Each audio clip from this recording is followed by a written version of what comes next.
সেটা হলো যে আজকে 16.4 19 নম্বর অঙ্কটি হচ্ছে চিত্রটি দেখো। চিত্রটি 19 নম্বরে বর্গক্ষেত্র বৃত্তকলায় বিভক্ত। বর্গক্ষেত্র ও বৃত্ত কলায় বিভক্ত।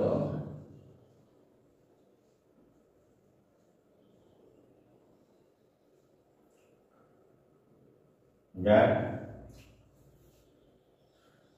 বর্গক্ষেত্রটির কোণের দৈর্ঘ্য ও পরিসীমা নির্ণয় করো।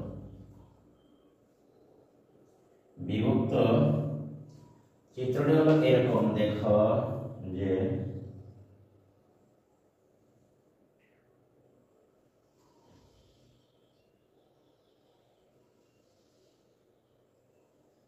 এই এ বি সি, এ বি সি তোমার ডি হলো একটি বর্গক্ষেত্র এবং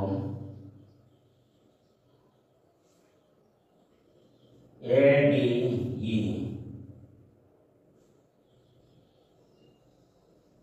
এই এ ডি ই হলো একটি বৃত্তকলা। বৃত্তকলাটি কর্তৃক বা দ্বারা কেন্দ্রে 30 ডিগ্রি কোণ উৎপন্ন করে। তাহলে সৃজনশীল প্রশ্নটি দেখো 1 ক। সৃজনশীল প্রশ্ন, বর্গক্ষেত্রটির কোণের দৈর্ঘ্য পরিসীমা নির্ণয় করো।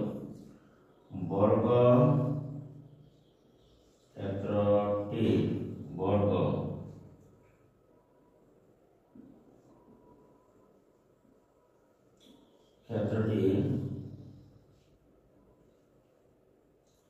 কোণের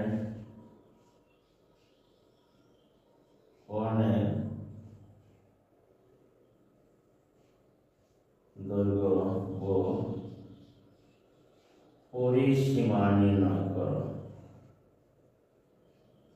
পরিসীমা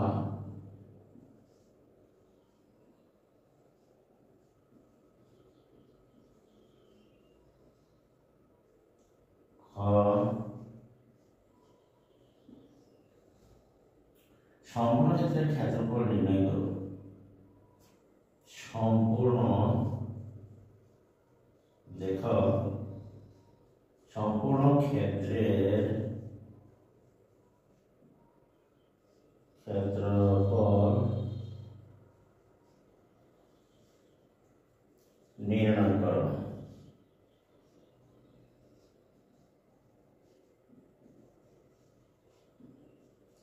তিনে হচ্ছে 3 নম্বর প্রশ্নটি এরকম যে দেখো বর্গক্ষেত্রের বাহুর দৈর্ঘ্য বিশিষ্ট বর্গক্ষেত্রের বাহুর দৈর্ঘ্য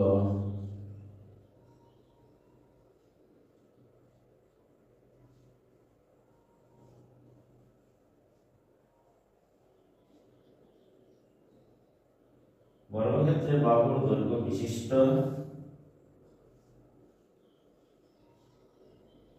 কোন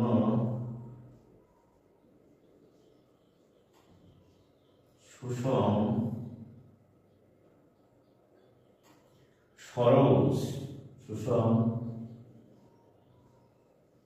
সরলভুজ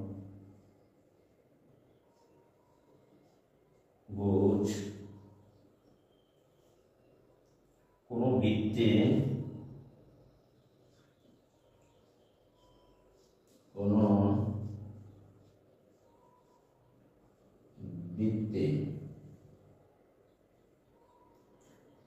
অন্তর্লিখিত হবে।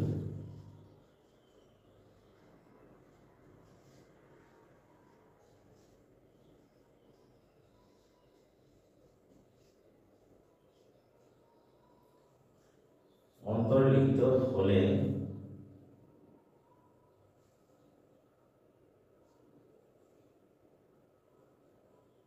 বৃত্তের অনধিকৃত অংশের ক্ষেত্রফলের নির্ণয় হলে বৃত্তের অন্তর্লিখিত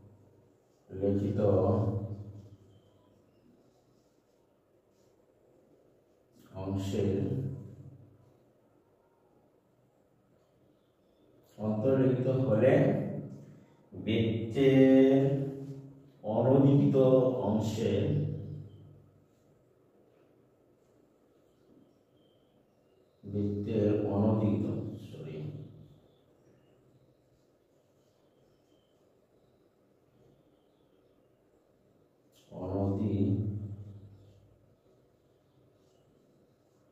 অংশের ক্ষেত্রফল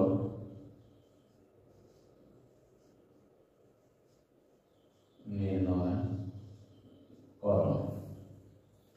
দেখো, বর্গক্ষেত্রের বাহুর দৈর্ঘ্য বিশিষ্ট কোন সুষম ষড়ভুজ ও বৃত্তে অন্তর্লিখিত হলে বৃত্তের অনধিকৃত অংশের ক্ষেত্রফল নির্ণয় করো। এই ছিল আজকে এখানকার প্রশ্ন।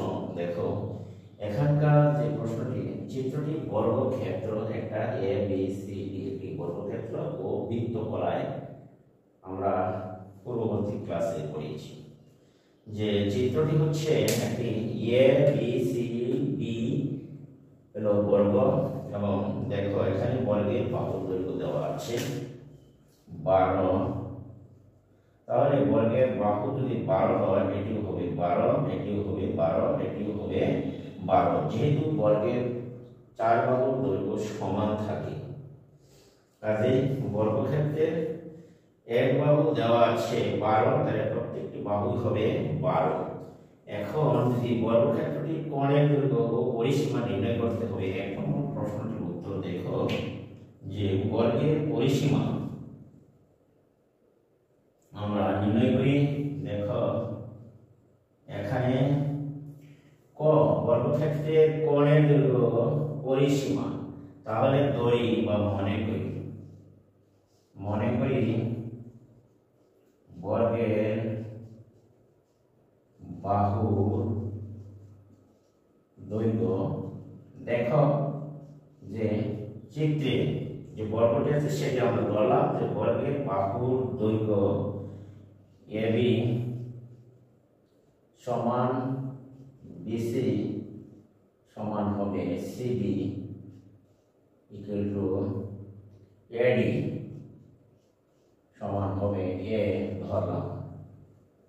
তাহলে এবং বৃত্তকলার ব্যাসার্ধ হচ্ছে, দেখো, এবং বৃত্তকলার ব্যাসার্ধ আমরা ধরতে পারি এডি। এখানে বৃত্তকলার ব্যাসার্ধ এডি হবে। তাহলে সুতরাং আমরা আগে প্রথমে দেখি, সুতরাং বর্গের পরিসীমা, যেহেতু বলা হচ্ছে যে বর্গক্ষেত্রটির কোণের দৈর্ঘ্য পরিসীমা, আমরা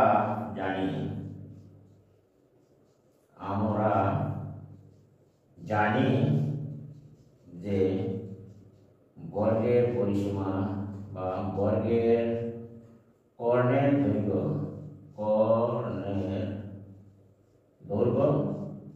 দেখো বর্গের কর্ণের দৈর্ঘ্য √2 ইনটু হলো এ। কাজেই এখানে দেখো এ মান হবে 12 বা √2 পয়েন্ট গুণ 12 যদি তুমি গুণ দাও, দেখো এখানে কত আসে। √2 এর মান এবং 12 গুণ দাও, অথবা এখানে আমরা লিখতে পারি যে 12√2 বা এটি যদি গুণ দাও, যে আমরা লিখতে পারি ক্যালকুলেটর চাপ, এখানে হবে তোমার 12 গুণন হচ্ছে √2 এর মান হচ্ছে 1.4142। আশা করি তোমরা একটু বুঝতে পেরেছো। 16.97 বা 16.9704 16.9704 এত একক। তাহলে আমরা দেখছি যে এখানে 16.94 এত একক হবে। এই এখানে 1 নম্বর প্রশ্নটির একটি অংশের উত্তর হলো, এবং বলা হচ্ছে যে বর্গক্ষেত্রে প্রশ্নটি দেখো, বর্গক্ষেত্রটির কোণের দৈর্ঘ্য ও পরিসীমা নির্ণয় করো। অতএব বর্গক্ষেত্রের পরিসীমা,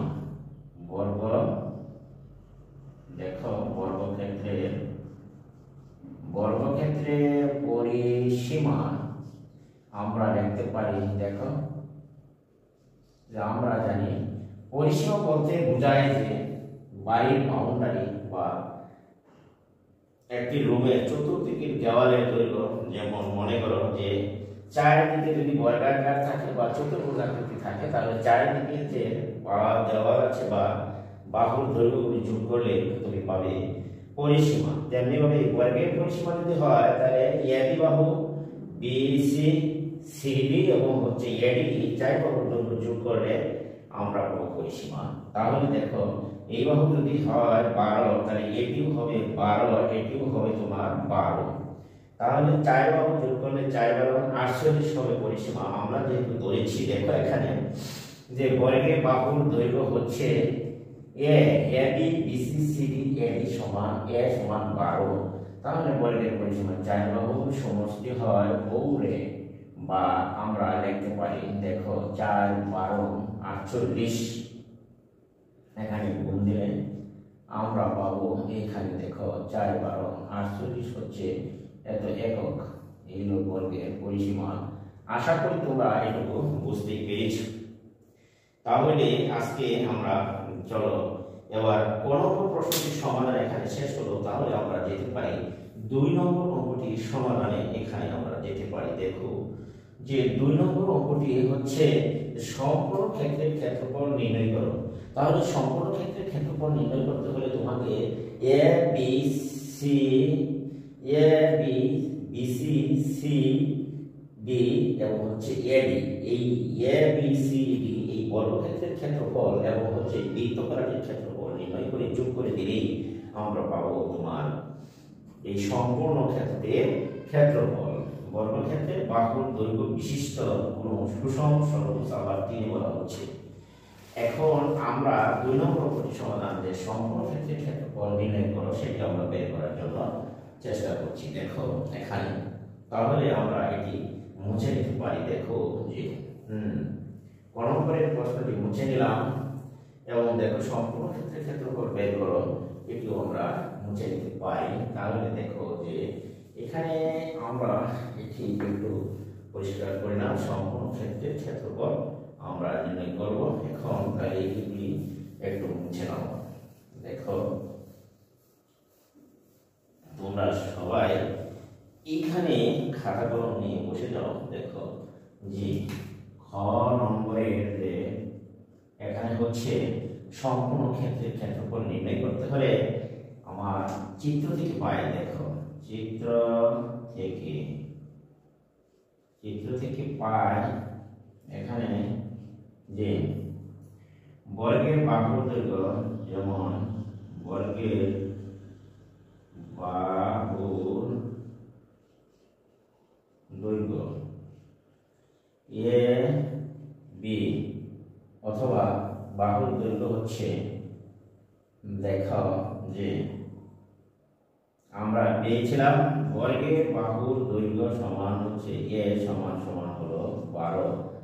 সুতরাং বর্গক্ষেত্রের ক্ষেত্রফল, সম্পূর্ণ ক্ষেত্রটির ক্ষেত্রফল নির্ণয় করতে হবে।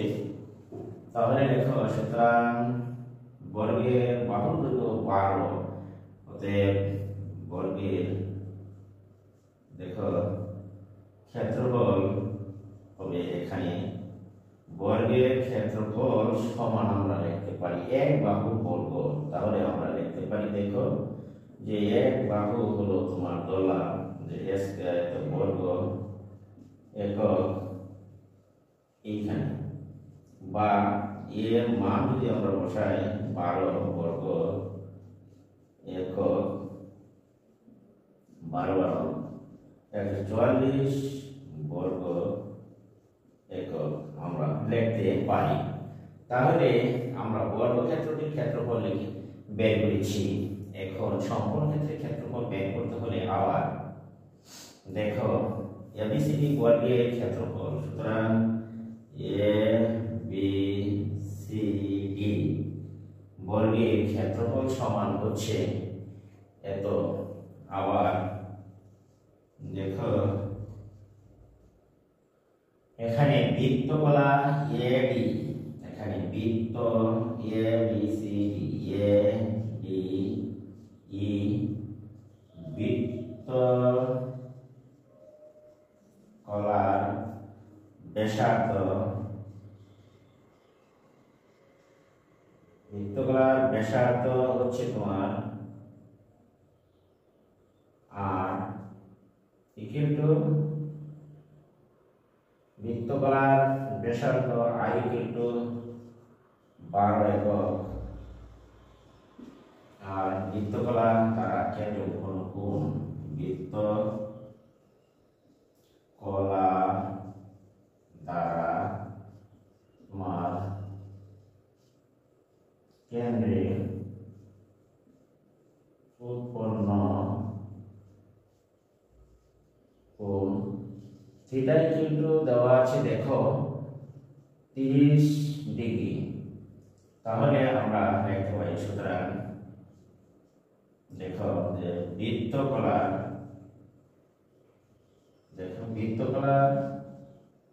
ক্ষেত্রফল, বৃত্তকলার ক্ষেত্রফল হচ্ছে থিটা বাই 360 ডিগ্রি গুণন পাই আর স্কয়ার বৃত্তের ক্ষেত্রফল। এখানে আমরা লিখতে পারি 30 গুণন পায়ের মান 3.1416, আর এর মান 12 স্কয়ার, এখন 362। আশা করি তোমরা যে উপরের যে রাশিটি আছে সেটি কিন্তু হচ্ছে তোমার যে এখানকার রাশিটি হলো যে 360, 30 গুণন হচ্ছে 12 144, দেখো 12 গুণন 12 144, 3.1416 গুণন হচ্ছে 30। এখানে তোমার 13,000 হচ্ছে এটুকু লিখলে আমরা পাই। দেখো গুণ করলে নিচে 360, উপরে আছে 13,571, 13,571,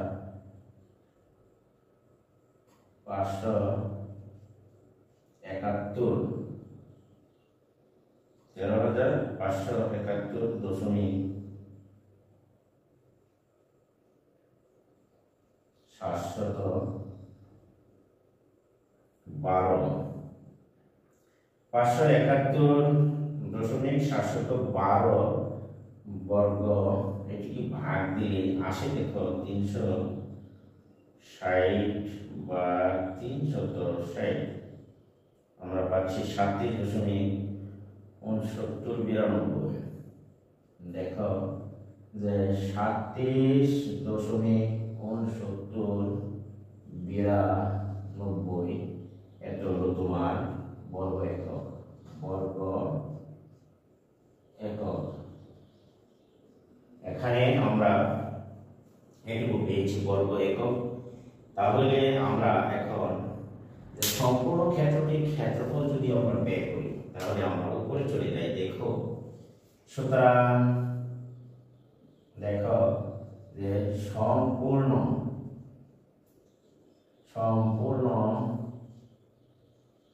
ক্ষেত্রটির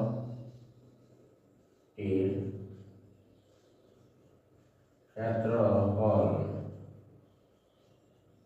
সম্পূর্ণ ক্ষেত্রটির ক্ষেত্রফল সমান হচ্ছে, এখানে দেখো এই বর্গক্ষেত্রের ক্ষেত্রফল 144, যদি আমি যোগ করি বর্গক্ষেত্রের ক্ষেত্রফল যোগ হবে এই বৃত্তকলার ক্ষেত্রফল 37.6992 এখানে আমরা পেয়েছি।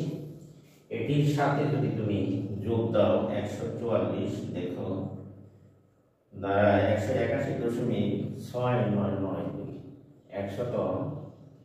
181.692 বর্গ একক। আশা করি তোমরা এটুকু বুঝতে পেরেছো। এই ছিল আজকে এই 2 নম্বর অঙ্কটি সম্পূর্ণ সমাধান এখানে শেষ হলো। আশা করি প্রিয় শিক্ষার্থীরা তোমরা অঙ্কটি সম্পূর্ণ বুঝতে পেরেছো। এটি ছিল সৃজনশীল প্রশ্নের 2 নম্বর অর্থাৎ খ নম্বর প্রশ্নের সমাধান এখানে শেষ করলাম। এখন আমরা যাব তোমার,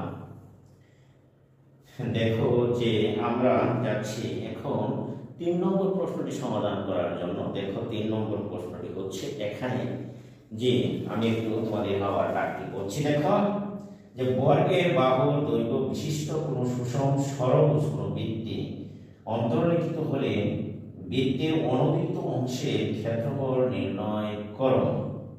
বর্গের বাহুর দৈর্ঘ্য বিশিষ্ট কোনো সুষম সরলভুজ কোনো বৃত্তে অন্তর্লিখিত হলে বৃত্তের অন্তর্লিখিত বর্গের অনুদিত অংশে বৃত্তের অনুদিত অংশের ক্ষেত্রফল নির্ণয় করো। তাহলে বর্গের বাহুর দৈর্ঘ্য বিশিষ্ট কোনো সুষম সরলভুজ অর্থাৎ বর্গের বাহু হচ্ছে তোমার 12। তাহলে একক আমরা এই 12 দৈর্ঘ্য বিশিষ্ট একটি সুষম সরলভুজ বৃত্তে অন্তর্লিখিত করি, তাহলে 3 নম্বরের যে প্রশ্নটি আছে যে বর্গের বাহুর দৈর্ঘ্য বিশিষ্ট কোনো সুষম সরলভুজ কোনো বৃত্তে অন্তর্লিখিত হলে বৃত্তের অনুদিত অংশের ক্ষেত্রফল নির্ণয় করা। আমরা প্রদত্ত তথ্য অনুসারে চিত্রটি এঁকে নেই। তাহলে দেখো আমরা এটি মুছে দিতে পারি। দেখো এটি আমরা মুছে নিলাম। এখন আমরা দেখো যে এটি যদি আমরা চিত্রটি মুছে নাও, এইবার দেখো যে এইবার আমরা প্রদত্ত তথ্য অনুসারে আবার আরেকটি নতুন চিত্র এঁকে নাও তুমি। যে প্রদত্ত তথ্য অনুসারে নতুন চিত্র যদি আমরা আঁকি, দেখো বর্গের বাহুর দৈর্ঘ্য বিশিষ্ট একটি সুষম সরলভুজ ঘ নম্বরের প্রশ্নটি হবে। এখানে বর্গের বাহু দেখো দেওয়া আছে, এখানে বর্গের সুষম সরলভুজে বর্গের বাহু দৈর্ঘ্য হলো 12 একক। তাহলে আমরা অতএব সুষম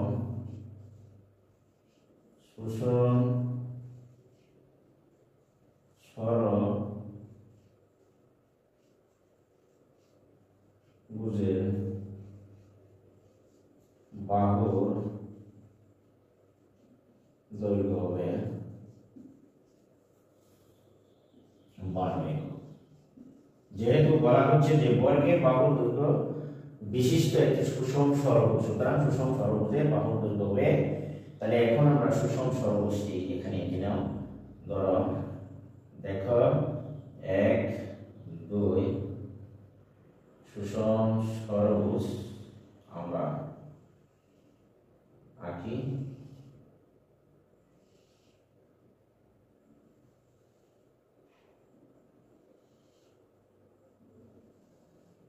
এই মোটামুটি আমরা একটি সুষম সরলভুজ আঁকলাম। তাহলে দেখো যে এখানে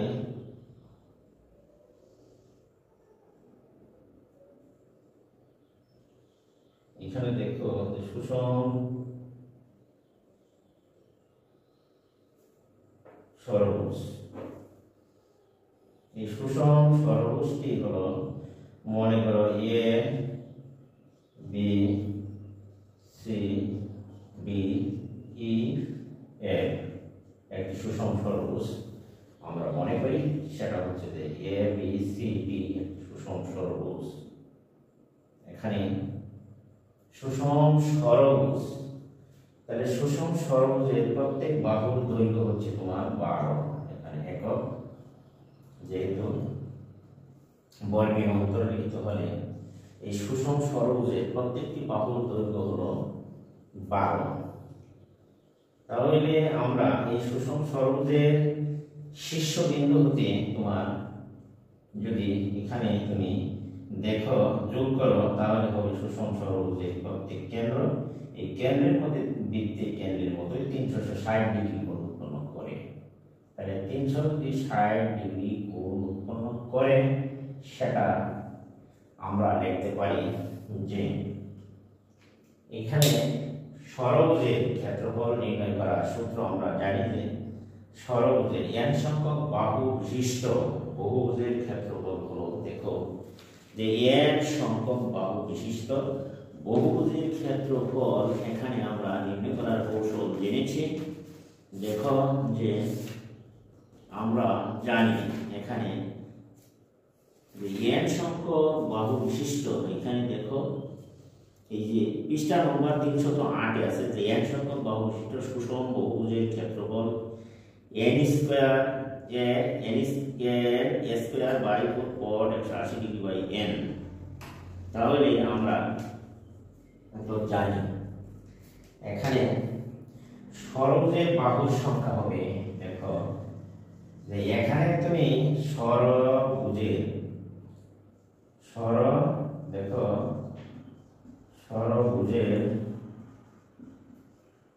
বাহুর সংখ্যা n সমান হচ্ছে তোমার 6 আর বাহুর দৈর্ঘ্য n হচ্ছে তোমার, এখানে বাহুর দৈর্ঘ্য হলো তোমার 1,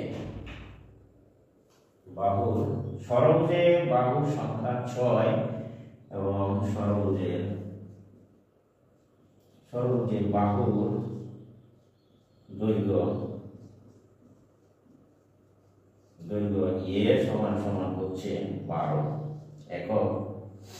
তাহলে অতএব ষড়ভুজের আমরা ক্ষেত্রফল নির্ণয় করি, তাহলে আমরা জানি, দেখো আমরা জানি যে n সংখ্যক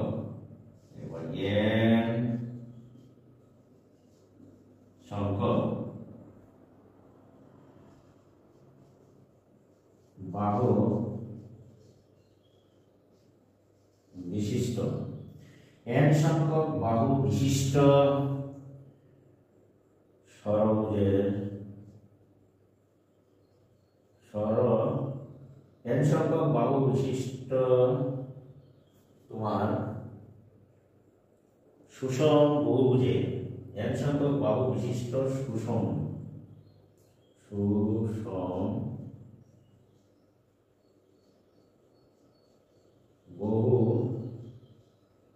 বহুভুজের ক্ষেত্রফল আমরা জানি, দেখো n সংখ্যক বাহু বিশিষ্ট সুষম বহুভুজের ক্ষেত্রফল আমরা লিখতে পারি, দেখো এখানে যে n square by 4, n square by 4 cot into 180 cot into 180 degree by n। তাহলে আমরা সূত্রটি জানি যে n স্কয়ার বাই 4 ইনটু বা, সুতরাং আমরা লিখতে পারি যে 6 সংখ্যক বাহু বিশিষ্ট সুষম বহুভুজের ক্ষেত্রফল সমান আমরা লিখতে পারি 6, বাহুর সংখ্যা হচ্ছে 6, তাহলে 6 গুণন এর মান হচ্ছে তোমার 12 বাই 4 cot 180, সেখানে হচ্ছে তোমার এর মান 6। তাহলে আমরা লিখতে পারি 4 6 12 144 আর কট দেখো কট হচ্ছে তোমার 100 ভাগ দিলে 3 6 দিয়ে 330 30 ডিগ্রি। তাহলে আমরা কাটাকাটি করি। দেখো এখানে যদি আমরা কাটা করি দেখা যায় যে 2 দুগুণে 4 3 দুগুণে হবে এখানে 6 6 কে কাটলাম 2 দ্বারা 3 আবার এই 2 দ্বারা যদি আমরা 144 কে কাটি তাহলে আমরা পাই এখানে 72। এই 72 আমরা এখানে পেলাম। 44 কে কাটলাম তাহলে 3 72 কত হয়? 3 দুগুণে দেখো 6 3 দুগুণে 6 321 216। আর এখন দেখো কট 30 ডিগ্রির মান, কট 30 ডিগ্রির মান হচ্ছে তোমার যে tan 30 ডিগ্রির মান √3 এখানে হবে 1/√3 tan 30 ডিগ্রি শুধু √3 আমরা গুণ করতে পারি। দেখো এখানে tan 30 ডিগ্রির মান আমরা পেলাম √3। এখন 216 √3 অথবা যদি আমরা গুণ করি দেখো রোডের মান দ্বারা, রোডের মান হচ্ছে tan যদি রোডের মান ধরে নাও 1.732 732 পয়েন্টের পরে গুণন হচ্ছে 216। তাহলে আমরা পাই এখানে 374.112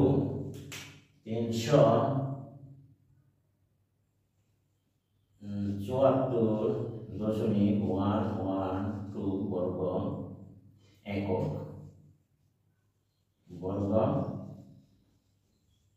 একক আজকে 3 নম্বর 374.11 অর্থাৎ 2 বর্গ একক। আশা করি প্রিয় শিক্ষার্থীরা তোমরা অঙ্কটি বুঝতে পেরেছ। এই বর্গের সুষম ষড়ভুজের যদি শীর্ষবিন্দু থেকে কেন্দ্র যোগ করো তাহলে দেখা যায় যে এখানে যেমন ডি ও এই কোণটির মান হবে তোমার 30 ডিগ্রি। আমরা এটুকু বের করতে পেরেছি। দেখো 3 নম্বরে অঙ্কে বলা হচ্ছিল যে এখানে বলা হচ্ছে বর্গের বাহুর দৈর্ঘ্য বিশিষ্ট কোন সুষম ষড়ভুজ কোন বৃত্তে অন্তর্লিখিত হলে ক্ষেত্রের বৃত্তের অনুদিত অংশের ক্ষেত্রফল নির্ণয় করতে হবে। তাহলে হচ্ছে সুষম ষড়ভুজের ক্ষেত্রফল আমরা বের করেছি। এখানে এই চিত্রটিকে যদি আমরা এই সুষম ষড়ভুজটি যদি কোন বৃত্তে অন্তর্লিখিত হয় তাহলে আমরা চিত্রটি এখন পূর্ণ করো যে সুষম ষড়ভুজ এইখানে দেখো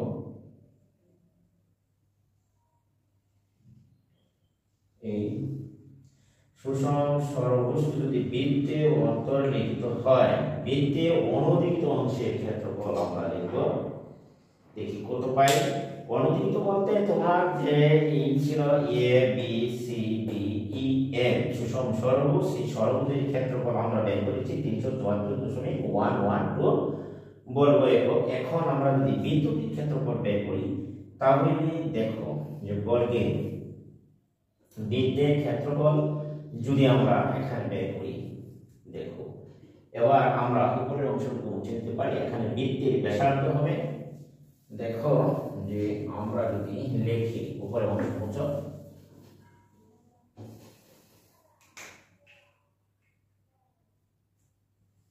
এখানে তোমার যে বৃত্তের ব্যাসার্ধ আর ইকুয়াল হলো তোমার 12 একক এখানে। সুতরাং বৃত্তের ক্ষেত্রফল হবে এখানে বৃত্তটির ক্ষেত্রফল হবে পাই আর স্কয়ার, আমরা জানি সূত্র, অতএব আমরা লিখতে পারি 1.1416 গুণন হচ্ছে 12 স্কয়ার। তাহলে বৃত্তের ক্ষেত্রফল এখানে আমরা পাই, দেখো যে বৃত্তটির ক্ষেত্রফল আমরা লিখতে পারি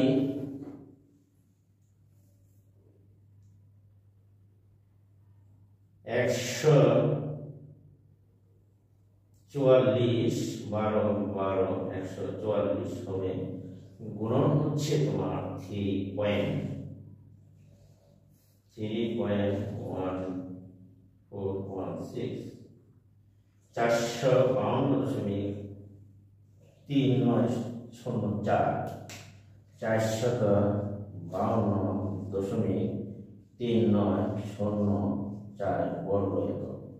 এখানে হলো বৃত্তের ক্ষেত্রফল আমরা পেলাম এত বর্গ একক। আমরা বৃত্ত দ্বারা ভিতরে যেহেতু বর্গ শোষণ সরবস্তির ক্ষেত্রফল হচ্ছে 374.11 বর্গ একক। অতএব বৃত্তে বলা হচ্ছিল যে বর্গের বাহুর দৈর্ঘ্য বিশিষ্ট শোষণ সরবস্ত কোন বৃত্তে অন্তর্ভুক্ত করে বৃত্তের অনধিক অংশের ক্ষেত্রফল। সুতরাং বৃত্তের দেখো বৃত্তের অনধিকৃত অংশের দেখো অংশের ক্ষেত্রফল এখানে আমরা লিখতে পারি যে অনধিকৃত অংশের ক্ষেত্রফল হবে 452.3904 মাইনাস 374.112 বর্গ একক। আমরা যদি এটিকে বাদ দিই তাহলে দেখো আমরা পাই মাইনাস 374.112।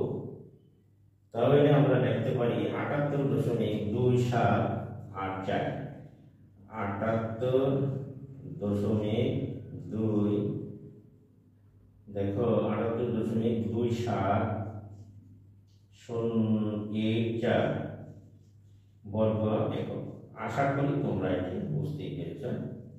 এই ছিল আজকে এই অঙ্কটির মানে শেষ যে অঙ্কটি ছিল সর্বশেষ অঙ্কটির সমাধান। এটি আমরা বুঝে নিতে পারো এত বর্গ একক। এখানে সম্পূর্ণ আনসার শেষ হলো বা উত্তর।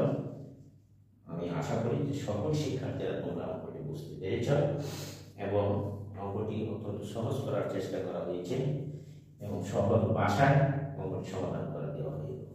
এখানে অঙ্কটিকে সহজ ভাষায় সমাধান করলাম। আশা করি তোমরা সবাই এটি খাতায় করে যদি প্র্যাকটিস করো ইনশাআল্লাহ সবাই পারবে এবং যদি নিয়মিত ভাবে তোমরা সবাই প্র্যাকটিস করো তাহলে যারা অর্থনৈতিকভাবে কিছুটা দুর্বল আছে তারা প্রাইভেট পড়া ছাড়াও ইনশাআল্লাহ পরীক্ষা ভালো রেজাল্ট করতে পারবে না। আমার ধারণা আশা আজকে আমি এখান থেকে বিদায় নিচ্ছি। তার আগে যদি আমার ভিডিওটি তোমাদের কাছে ভালো লাগে এবং উপকারী মনে হয় তাহলে অবশ্যই আমার চ্যানেলটি তোমরা সাবস্ক্রাইব করবে এবং পাশে থেকে বেল আইকনটি বাজিয়ে দিবা। আজকে আমি এখান থেকে বিদায় নিলাম। আল্লাহ হাফেজ, সকলেই ভালো থাকো।